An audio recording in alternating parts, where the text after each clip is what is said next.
আসসালামু আলাইকুম প্রিয় ভাই বন্ধুরা, সে কোনান থাকি ভিডিওটা দেখা জানাইবা। আজকে মৌলভীবাজার জেলার শ্রীমঙ্গল থানার কিছু প্রাকৃতিক দৃশ্য আপনারা দেখাইমু। ফান্সি রেস্টুরেন্ট ও নাস্তা করিয়া আমি রওনা দিলাম আপনারা দেখাইবার লাগি। দুই সাইডে খুব সুন্দর সুন্দর প্রাকৃতিক দৃশ্য আছে।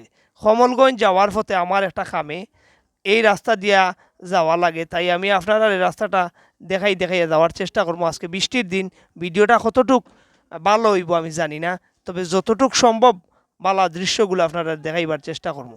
এর উঠে গেলে আপনি বহুত বনায়ন বা বহুত প্রাকৃতিক দৃশ্য দেখতে পারবা, যেগুলা দেখলে আপনার মন প্রাণ সব কিছু জুড়াইব।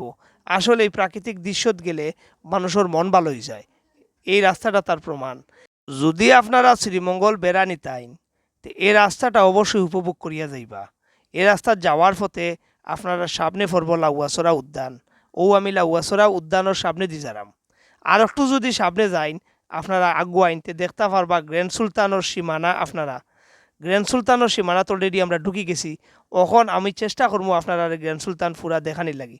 যতটুক সম্ভব হয় বাইর থাকি যাওয়ার পথে আমি আপনারা অতটুক দেখাইয়া যারাম। লগে তাকিয়া ভিডিওটা উপভোগ করুকা। আরও বহুত ইনফরমেশন আমি আপনারা দেওয়ার চেষ্টা করব। স্টার দাও ভাই। না না না লাগবে এইটা লইও না যা। এটা শান্তর গাড়ি বা চান্দের গাড়ি, শ্রীমঙ্গলের চান্দের গাড়ি। শান্তর, এই শান্তর গাড়িগুলা লইয়া আপনারা চাইলে ঘুরতে পারবা পরিবার লইয়া। একটা প্যাকেজের আওতায় আছে। ভালো থাকবা আর ভিডিওটা উপভোগ করার লাগি ধন্যবাদ আপনারা।